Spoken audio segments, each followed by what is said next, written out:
오늘 성령 강림절날 오늘 우리가 살펴보는 이 성경 본문이 사사들의 믿음에 대한 그런 말씀입니다.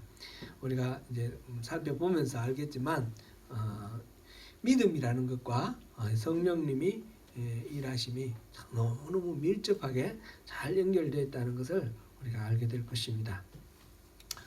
사사들의 믿음. 오늘 본문은 다윗과 사무엘과 선지자와 함께 사사들의 이름이 언급되어 있습니다.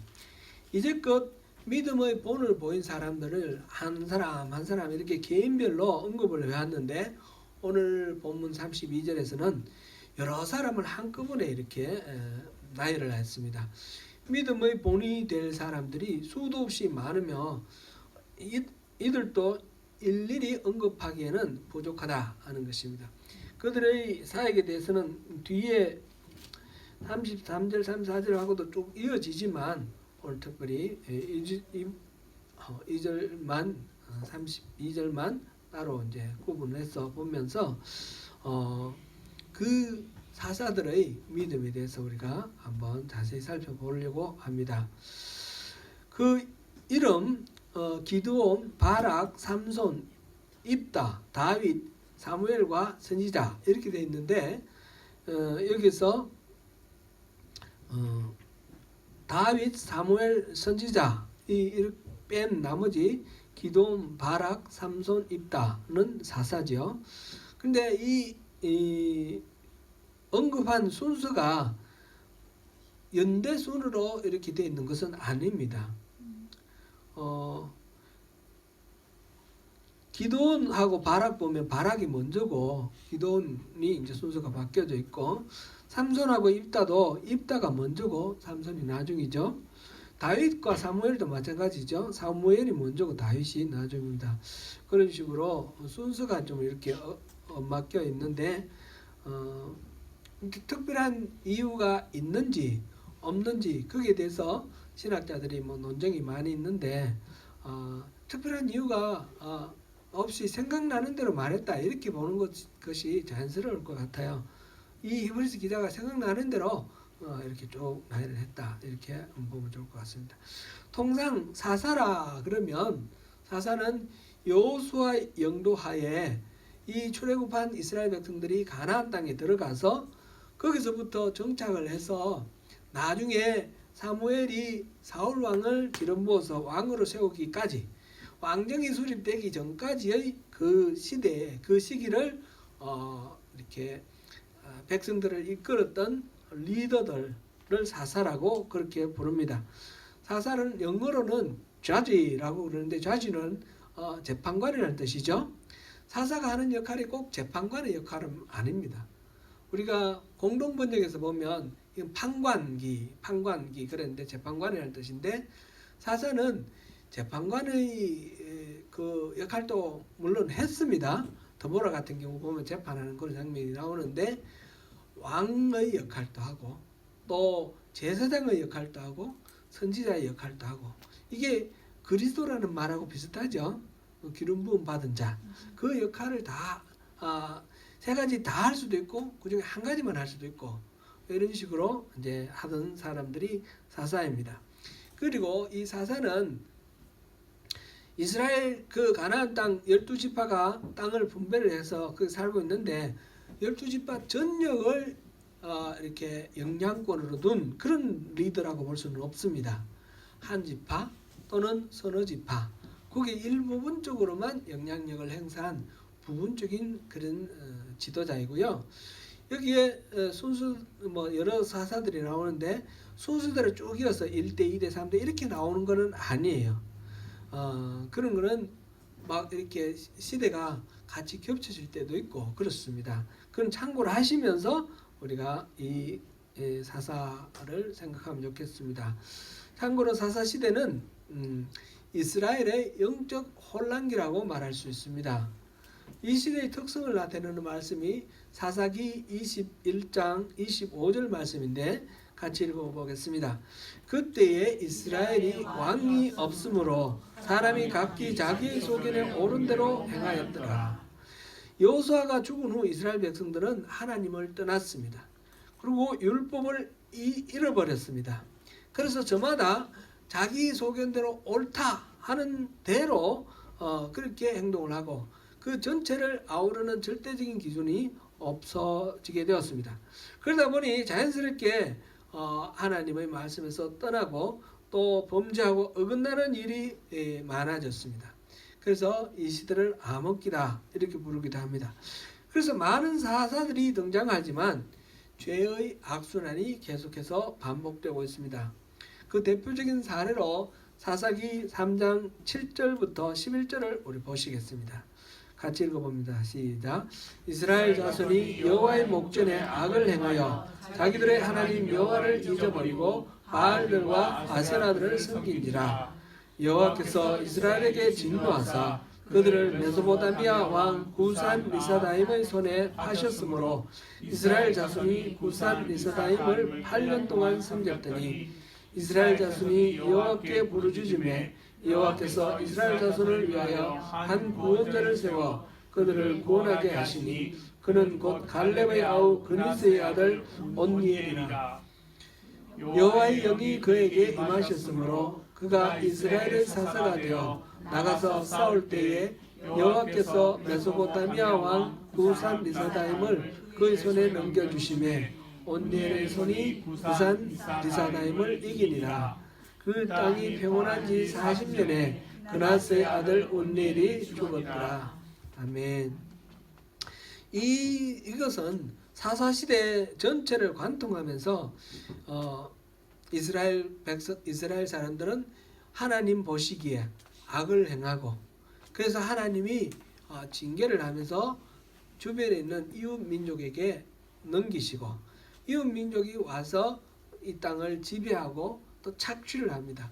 그러면 그 이스라엘 사람들이 고통스러워서 하나님께 울부짖으며 회개하며 도움을 요청하고 하나님께서는 그들의 회개를 보시고 구원자를 보내시고 구원자가 바로 사사죠. 이 사사가 이 적의 압제로부터 해방시키고 적을 물리칩니다.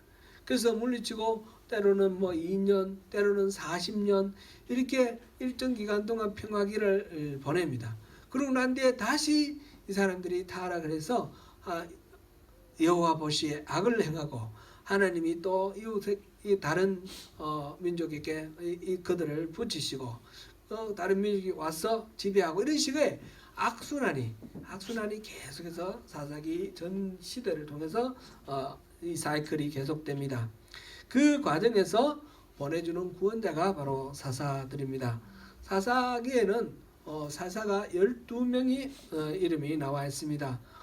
방금 우리가 살펴본 그 첫 번째 사사 온니엘부터 시작해서 에훗, 삼갈, 드보라, 기드온, 돌라, 야일, 입다, 입산, 엘론, 압돈, 삼손 이렇게 12명의 사사가 등장합니다.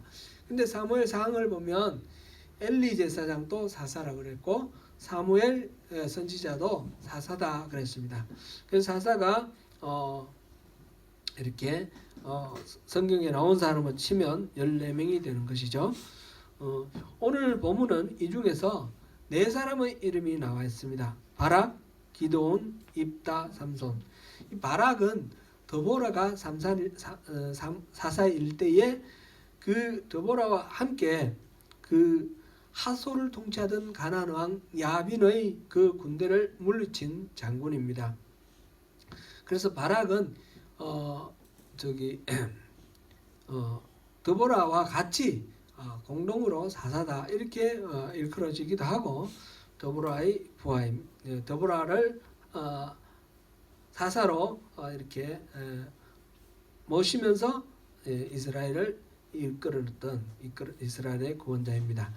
바락은 기드온보다 앞서고 입다는 삼손보다 앞섰는데 오늘 본문은 기드온, 바락, 삼손, 입다의 순서로 나열하고 있습니다. 그건 앞에서 우리가 살펴본 대로입니다. 그래서 오늘은 여기에 성경에 나와 있는 순서대로 간단하게 쭉 한번 우리가 사사기 전체에 해당되는 이야기인데 간단하게 우리가 한번 살펴보면서 왜 히브리서 이 기자는 이 사람들을 대표적으로 이렇게 하면서 믿음으로 이렇게 했다라고 얘기를 했을까요? 그리고 더 이상 뭐 할 말이 많은데 다 못해서 이 정도로 한다라는 식으로 이렇게 말을 했는데 그 이유를 우리가 한번 찾아보면 좋겠습니다. 기드온은 이스라엘의 네 번째 사사입니다. 배도한 이스라엘의 범죄로 인해서 하나님은 이스라엘을 미디안과 아말렉과 동방 사람들의 손에 넘겨주셨다 했습니다. 그들은 이스라엘이 농사지은 수확물을 모두 탈취하여 갔고 그래서 이스라엘은 먹을 것이 없을 정도로 궁핍함이 극심했습니다. 그래서 회개하는 이스라엘 백성들에게 하나님이 보내주신 사사가 바로 기드온입니다. 하나님이 보내신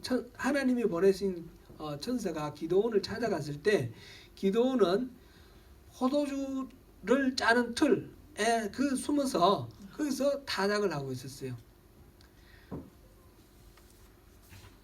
미디안 사람들에게 들키면 그것마저도 그 농사지은 것마저 마저 다 빼앗길 것을 두려워해서 숨어서 타작을 하고 있습니다. 기드온은 그러고 보면 평범한 농사꾼이었고 그리고 저기에 대해서 막 두려움을 가진 그런 흔한 보통 사람이었습니다. 그런데 기드온이 그렇게 타작하고 있을 때 여호와의 사자가 찾아왔는데 기드온을 향해서 부르기를 큰 용사여 이렇게 부릅니다. 큰 용사여 여호와께서 너와 함께 하신다 이렇게 말을 합니다. 그런데 기드온에게는 그 말이 별로 믿어지지 않습니다. 내가 무슨 큰 용사라느냐 그런 이야기죠. 자기는 지금 미디안을 두려워서 숨어서 타작하고 있습니다. 뿐만 아니라 하나님이 너와 함께 하신다 그랬는데 하나님이 우리와 함께 하신다면 이럴 리가 없다라는 거예요. 왜 우리는 저 미디안 사람들에게 이렇게 나라가 빼앗기고 그렇게 착취당하면서 이렇게 사느냐는 거죠. 하나님이 함께 하셨으면 이집트에서 이스라엘 백성들과 함께 하신 하나님이 어떻게 하셨는지 아는데 그 하나님이 함께 하신다면 이럴 리가 없다는 거죠. 하나님이 우리를 버리시고 떠나셨다 그렇게 생각을 하고 있는데 큰 용사여 하나님이 너와 함께 하신다 그러니까 그거 잘 못 믿겠는데요. 그러면서 이제 다시 이야기를 합니다. 그랬더니 여호와의 사자가 다시 말합니다. 너는 가서 너의 힘으로 이스라엘을 미디안의 손에서 구원하라. 내가 너를 보낸 것이 아니냐. 내가 너를 보내니까 너의 힘으로 미디안에서 이스라엘을 구원하라. 기드온은 스스로 볼 때 도저히 하나님의 말씀을 믿을 수가 없습니다. 자기는 보니까 그 이스라엘 12지파 중에 므낫세 지파인데 므낫세 지파 그 중에서 또 여러 가문이 있는데 가장 작은 가문이에요. 그리고 자기 형제들 중에서도 자기가 가장 적다 그랬는데 막내라서 그런지 아니면 뭐 어때서 그런지 자기가 봤을 때 자기는 큰 용사도 아니고 하나님이 자기를 보내셨다 이렇게 말하기도 이렇게 내세울 만한 그런 존재가 아니라는 생각합니다. 그래서 자신이 없어합니다. 그랬을 때 하나님은 다시 말씀하십니다. 내가 반드시 너와 함께 하리니 내가 미디안 사람 치기를 한 사람을 치듯 하리라. 미디안 전체를 한꺼번에 한 칼에 그냥 물리칠 것이다. 그렇게 이야기를 해줍니다. 하나님이 너의 힘으로 구원하라. 그러셨고 네가 한 칼에 미디안 전체를 물리치겠다. 그랬는데 이 말씀 우리가 이제 평소에 성경 공부할 때 우리가 익히 들었던 말씀하고 좀 뭔가 좀 다르지 않습니까? 자기의 힘을 의지하지 말고 하나님의 힘을 의지하라 그랬는데 여기는 너의 힘으로 하라 그랬거든요. 이게 무슨 말씀일까? 좀 궁금합니다. 이건 복잡하게 우리가 신학적으로 연구할 건 아니니까 결론부터 말씀드리면 이 너의 힘이라는 것은 이 미디안의 기드온의 힘이라는 뜻이 아니라 기드온이 지금 스스로 미약하고 힘없고 보잘것 없다는 게 계속 고백하잖아요. 그렇게 철저하게 자기를 부인하고 있는 기도원 안에 하나님이 그 안에 힘을 주시는 것입니다. 그래서 하나님 주시는 힘, 다른 거 누구의 도움을 바라지 말고 너의 힘으로, 내가 주는 너의 힘으로 그렇게 싸우라, 그런 말씀이라 우리 이렇게 보면 되겠습니다. 기도원이 자신에게 와서 말씀하시는 상대가 이 자기가 이제 다른 나쁜 영에, 악한 영에게 미혹됐을 수도 있지 않습니까? 그래서 내게 이 말씀하시는 당신이 하나님인지 아닌지 내가 잘 확신이 않습니다. 하나님이라는 걸 증거해 주세요. 그랬더니 그 양을 잡아서 양고기와 그 다음에 그 고운 가루 한 에바로 목요봉을 만들고 그리고 국을 양푼에 담아서 바위에 이렇게 갖고 오라 그럽니다. 바위에 부어라 그랬는데, 그랬을 때 그 여호와 사자가 그 바위에 지팡이를 대니까 바위에서 불이 나와서 그 고기와 그 목요봉을 다 불태웁니다. 이 지팡이에서 불 나오는 게 아니고 바위에서 불이 나왔다 그랬어요.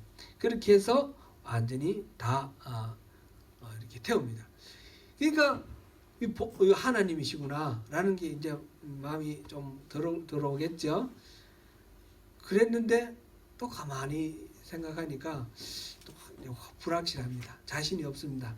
그때 그 하나님의 사자가 말하기를 바알의 제단을 깨뜨리고 아세라 상을 불태우고 번제를 드리라. 그러니까 기도원이 하기는 해야 되겠는데, 이분이 말씀하시는 건 틀림없이 하긴 해야 되겠는데 자신이 없으니까 밤에 몰래 숨어서 자기 아버지의 그 소를 잡고 그 다음에 그 바알 제단에 들어가서 그 산당을 부수고 그리고 아세라상을 쪼아서 그거를 가지고 이제 제단에 번제를 드리는 땔감으로 삼아서 화목으로 삼아서 그렇게 제사를 번제를 드렸습니다.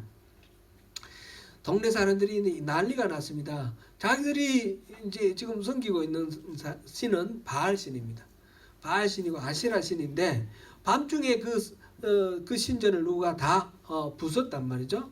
그리고 거기서 번제를 드린 그런 흔적이 있습니다. 그래서 알아보니까 바로 이 기드온이 그걸 드렸다는 사실을 알게 되고, 기드온의 집에 와서 기드온의 아버지 요아스에게 기드온 꺼내놔라, 우리 죽이겠다 그랬더니 그 기드온의 아버지가 하는 말도 참 기막히는 말이죠. 너희들이 왜 대신 그러냐, 바알신을 파괴했으면, 바알신이 신이면, 살아있는 신이라면 자기가 자기를 지키게 하라, 그렇게 말하는 거죠. 그럼 바알신이 와서 잡아가든지 말든지 하라 그러니까 이 사람들이 할 말이 없어지는 거죠. 이때 미디안과 아말렉 동방 사람들이 또 대거 요단강을 건너와서 이스라엘 골짜기에 진을 쳤습니다. 이스라엘 골짜기. 그때 사사기 6장 34절 우리 같이 한번 읽어봅니다. 시작. 여호와의 영이 기드온에게 임하시니 기드온이 나팔을 불매 아비에셀이 그의 뒤를 따라 부름을 받으니라. 아멘. 여호와의 영이 그때 기드온에게 임했습니다. 기드온이 나팔을 불고, 아비에셀은 자기의 가문입니다. 자기의 가문, 그 집안 사람들이 따라오르고, 그때부터 이제 기드온은 므낫세 지파와 아셀 지파, 스불론, 그 다음에 납달리, 저 갈릴리 지역이죠. 갈릴리 지역 그쪽에 북쪽에 있는 그 사람들을 전부 불러 모았습니다.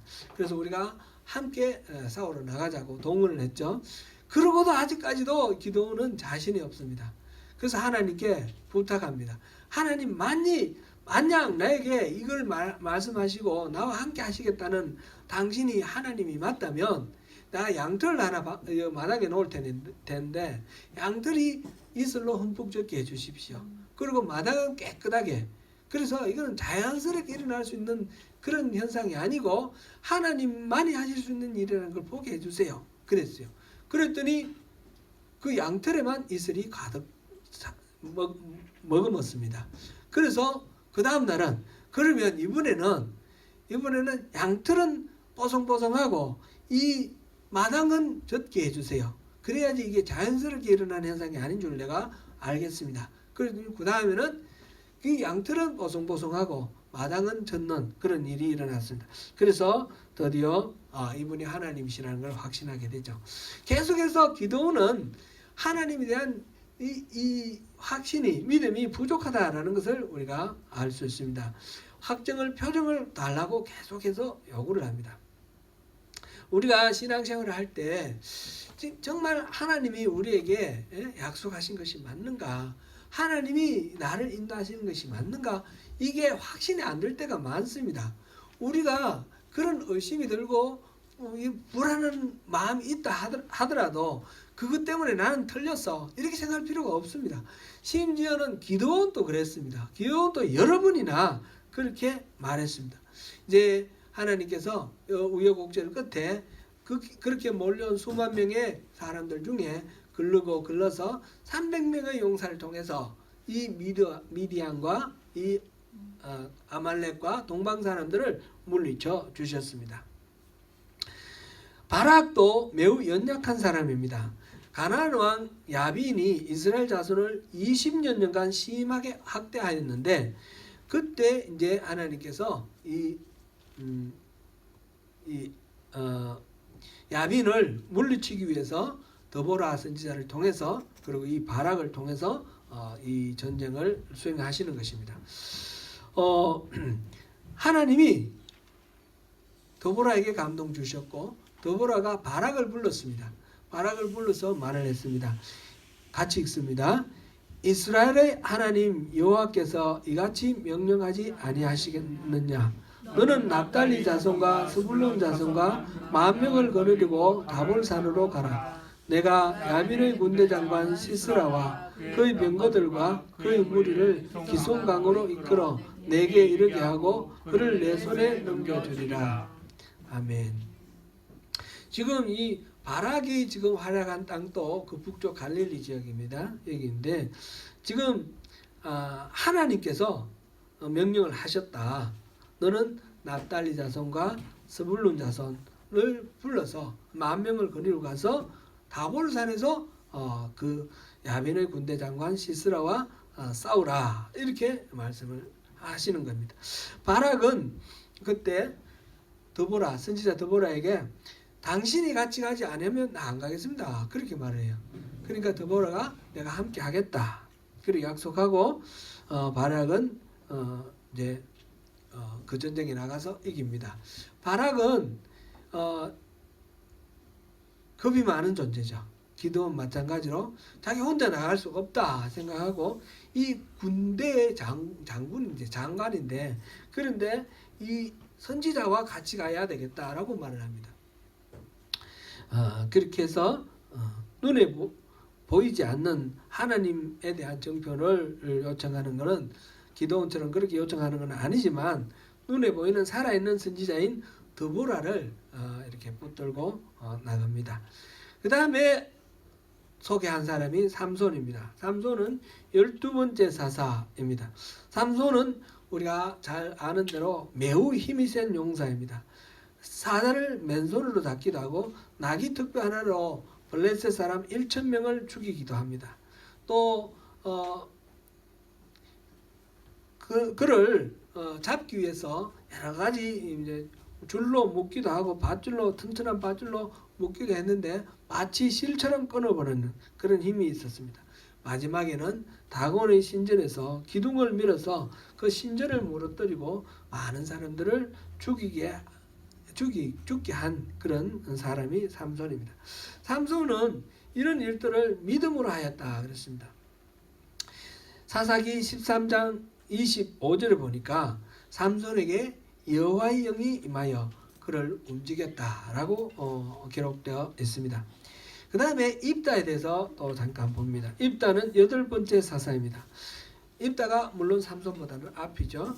기드온은 부르심을 받을 때 농부였고 바락은 군인이었고 삼손은 나실인이었는데 입다는 산적이었습니다. 입다는 출생이 명예롭지 못하였습니다.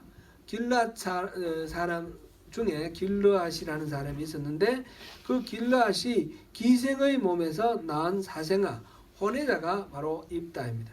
신명기 23장 2절에 의하면 사생아 혼외자는 총회에 들어가지 못합니다. 말하자면 그 이스라엘 공동체에서 용납하지 않고 배척해서 쫓겨나는 사람입니다.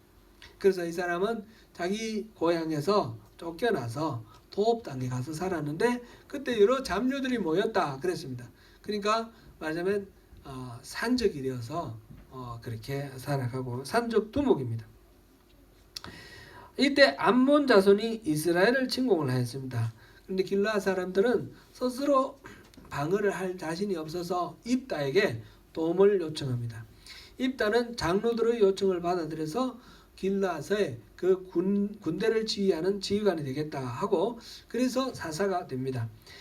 암몬은 길르앗 땅을 자기 땅이라고 그렇게 요구를 합니다. 길르앗 땅은 어디냐 하면 요단강 동쪽입니다. 요단 야복강 야곱이 잠잤던 야복강 그것부터 시작해서 위쪽으로 야르무강까지 그 사이의 땅이 길르앗입니다. 길르앗 보면 길르앗 야베스 또 길르앗 이렇게 땅 이름이 길르앗 이렇게 나오는 것들이 많죠. 다 그쪽 동쪽 땅인데 므낫세 지파가 그곳에 므낫세 지파, 르우벤 지파, 갓 지파, 르우벤 지파 이렇게 나누는데 동쪽에 그 므낫세 지파와 갓 지파에 그 해당되는 분배된 그 땅입니다. 그래서 이 입다에 지금 암몬 족속이 이거는 우리 땅이다 내놔라 그러니까 입다가 대답을 하는데 이 땅은 우리가 애굽에서 나올 때에 모세와 함께 애굽에서 나올 때에 이 시온 아모리 왕 헤스본을 중심으로 한 시온 왕과 바산 왕 옥 이렇게 두 왕의 이름이 이렇게 우리가 나옵니다. 그들과 함께 우리가 멸망시키고 그 땅을 우리가 분배한 땅이고 지금 300년 동안 우리가 이 땅에 차지하고 있었는데 지금 와서 난데없이 그 땅을 자기 땅이라고 그래 우기니까 말이 되냐 그렇게 반박하는 내용이 나옵니다. 그러니까 입다는 산적이었지만 그런 성경 말씀에 대해서도 잘 알고 있고 하나님의 일하심에도 잘 알고 있는 사람이다 이렇게 볼 수 있습니다. 이때에 여호와의 영이 입다에게 임하셨다라는 것이 사사기 11장 29절에 나옵니다. 그래서 입다가 출정하여 암몬을 쳐서 물리쳤습니다. 다윗과 사무엘은 이렇게 생략하기로 하고요. 다윗에 대해서는 작년 3월부터 한 몇 달 동안 우리가 주일 예배 때 강해하면서 살펴본 바 있습니다. 참고하시면 되겠습니다. 이런 이제 사사들의 믿음, 이 사사들의 믿음은 어떤 특징이 있는 것일까요? 성령 충만한 믿음입니다. 히브리서 11장에서 믿음의 선지자들의 사례를 살펴보면서 우리가 그동안에 믿음에 대해서 여러 가지로 살펴보았습니다. 믿음에 대해서 우리가 여러 가지 설명을 했는데 우리가 살펴본 내용은 믿음은 결코 우리가 나 믿음 있다, 믿음 좋다, 믿음 없다 이렇게 말할 때에 그 개념이 믿음을 우리가 소유하고 있다가 필요할 때 꺼내가지고 쓸 수 있는 그런 것의 성격이 아니라는 것을 우리가 보았습니다. 믿음은 그래서 하나님과 나와의 관계다 그렇게 우리가 살펴봤습니다. 아벨의 믿음이나 또 에녹의 믿음이나 노아의 믿음이나 아브라함의 믿음을 얘기를 할 때 가장 중심된 그런 개념이 하나님과의 관계입니다. 하나님과의 친밀함 그것이 믿음이다. 그렇게 우리가 살펴보았고요. 그 다음에 또 우리 지난 시간인가요? 지적 동의나 자기 확신이 아니라 인격적인 하나님을 신뢰하고 그 하나님께 우리 인생을 거는 것이 바로 믿음이다. 그 하나님의 인격을 신뢰하면서 소망 가운데 기다리는 것이 믿음이다. 그렇게 말했어요.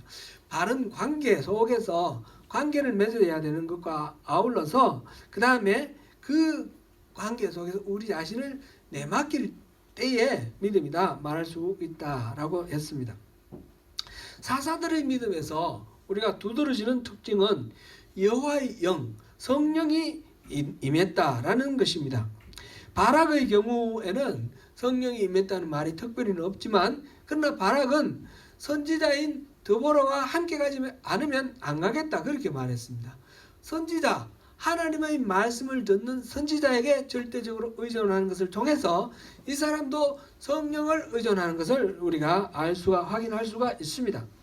기드온은 사사기 6장 34절에, 입다는 사사기 11장 29절에, 삼손은 사사기 13장 25절에 분명히 여호와의 영이 임했다라고 그렇게 언급하고 있습니다.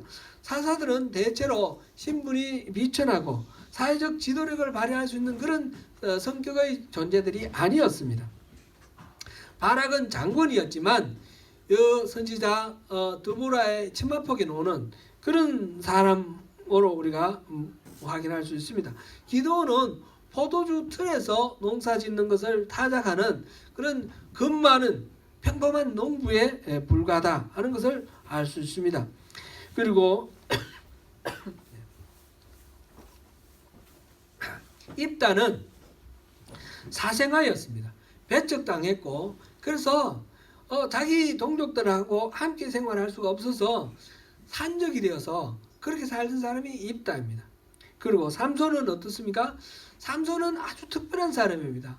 이 사람은 태어나기 전부터 예수님의 수태고지처럼 탄생을 천사가 와서 고지해준 그런 특별한 사람입니다. 그래서 이 사람은 나시린으로 어릴 때부터 머리도 깎지 않고 거룩하게 하나님이 특별히 서시는 사람으로 구별된 사람인데, 그런데 이 사람은 나시린답게 살지 않았어요. 지 마음대로 살았습니다. 여자 좋아하고요, 술 좋아하고.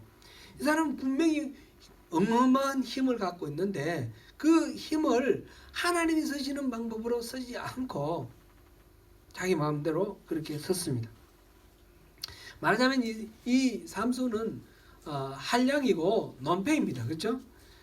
그들이 어떻게 해서 사사가 되어서 그 이스라엘 이 민족들을 이렇게 이끌어가는 그런 구원자가 되었을까요? 그들의 출신이나 그들이 사는 모습을 보면 그런 자격은 전혀 없어 보입니다. 끊임없이 하나님께, 하나님 당신 하나님 맞습니까? 물어보고 정크되나 봐요. 그러면서 계속 물어보는 믿음 없는 이 기드온. 그런데 이 사람들을 이야기를 하면서 이들의 믿음이라고 이야기를 하고 있습니다. 그들은 이스라엘을 이민족의 앞잡아서 구원한 사사 12명 중에서도 사실은 대표적인 사사입니다. 아주 큰 성과를 이룬, 그들에 대한 분량이 굉장히 많은 그런 사사들인데, 하나하나를 보면 보잘것없는 처신의 겁쟁이의 어느 면을 봐도 우리랑 별반 차이가 없는 그런 평범한 사람들입니다. 믿음은 바로 하나님과의 바른 관계 속에 있을 때, 그리고 자신의 무능과 죄성을 깨닫고 겸손하게 자기를 비울 때에, 그럴 때에 그 비워진 그에게, 그를 통해서 성령님으로 임하셔서 하나님께서 그를 통해서 일하시는 그런 것이 바로 믿음이라 하는 것입니다. 그래서 믿음은 성령과 절대적인 관계가 있습니다. 예수님의 사역을 보면 크게 나눠서 두 가지로 이야기할 수 있습니다. 하나는 말씀 선포의 사역이 있고, 하나는 성령 사역입니다. 설교와 가르침을 통해서 하나님의 나라를 선포하는 말씀 사역이 있는가 하면, 병자를 고치고 귀신을 쫓아내고 수많은 기적을 행사하는 성령 사역이 있습니다.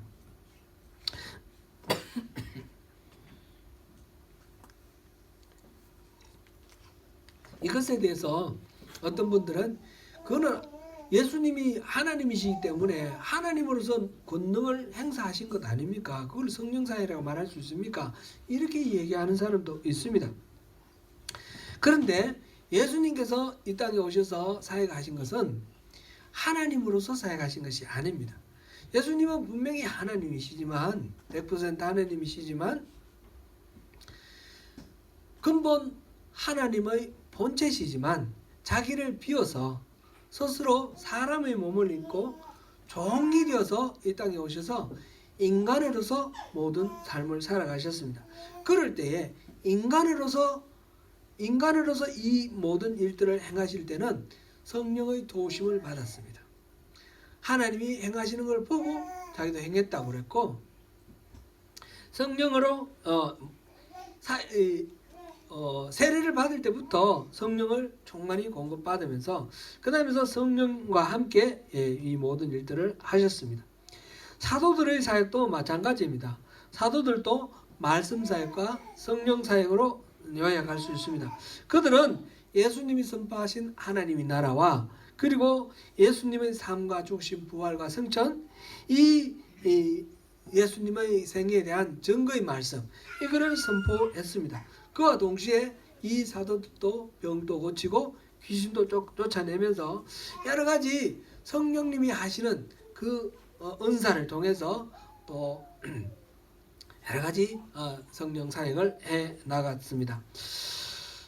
그렇게 하나님 나라를 확증해 나갔습니다. 예수님은 부활하시고 성천하실 때에 그동안에 자신이 하셨던 말씀을 이렇게 정리하고 뭐 해서 아주 훌륭한 책을 하나 이렇게 남겨주시면서 이거 자세히 보고 이걸대로 열심히 살아라 이렇게 말씀하신 것이 아닙니다. 예수님은 뭐라고 하셨습니까? 내가 가면 보혜사를 보내주겠다.